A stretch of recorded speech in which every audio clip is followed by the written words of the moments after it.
तो जय हिंद दोस्तों, मैं आपका अपना मित्र आज आपके सामने कुछ रोचक किस्से लेके आया हूँ हमारे इतिहास के, हमारे भारतीय इतिहास के, जो कि आपको काफी ज्यादा रोमांचित महसूस कराएंगे और गौरवान्वित भी। तो दोस्तों, ये जो पहला किस्सा है वो 1971 की लड़ाई का है, जो इंडिया और पाकिस्तान के बीच में हुआ था। तो उस समय हमारी इंडियन नेवी ने कुछ इस तरह की बुद्धिमत्ता का प्रदर्शन किया जो कि काबिले तारीफ है। तो दोस्तों, हुआ यूं कि जो इंडियन नेवी है हमारी, वो आपस में एक दूसरे से ट्रांसमीटर के थ्रू बात कर रही थी, और वो ये जो बात है वो हिंदी, इंग्लिश या फिर उर्दू के सिवाय वो रशिया में कर रही थी। और दोस्तों, पाकिस्तानियों ने भी ये ट्रांसमिशन के सिग्नल्स कैच किए और वो भी ये मैसेजेस पढ़ पा रही थी, सुन पा रही थी, जिसे सुन के पाकिस्तानी जो आर्मी है वो गच्चा खा गई। पाकिस्तानियों को लगा कि ये जो बातें हैं वो रशियंस कर रहे हैं, वो सिग्नल्स जो है अरब सागर से आ रहे थे। तो उन्हें लगा कि ये जो बातें हैं रशियंस अमेरिका के संदर्भ में कर रहे हैं अपनी लैंग्वेज रशिया में।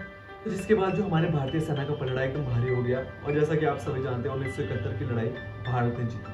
तो दोस्तों, इसी तरह का एक किस्सा मराठाओं के समय भी हुआ। मराठाओं के समय जो हमारे महान छत्रपति शिवाजी महाराज हैं, उन्होंने भी इस तरह की कुछ बुद्धिमत्ता और बहादुरी का परिचय दिया। तो दोस्तों, हुआ ये था कि उनकी जो लड़ाई हुई थी सहिस्ता खान के साथ हुई थी, और इस युद्ध में ऐसा हुआ कि जो सहिस्ता खान की जो सेना थी वो मराठाओं के मुकाबले काफी ज्यादा बड़ी थी। तो यहाँ पे जो हमारे छत्रपति शिवाजी महाराज ने एक तरकीब सूझी।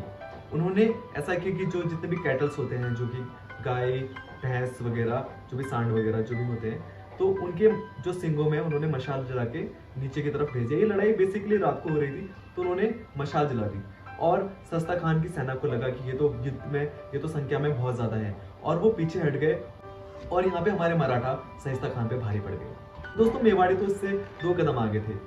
हल्दी घाटी युद्ध की कहानी है, जिसमें महाराणा प्रताप ने इसी तरह की तरकीब अपनाई, जहाँ पे उन्होंने अपने दिमाग का ज्यादा इस्तेमाल किया।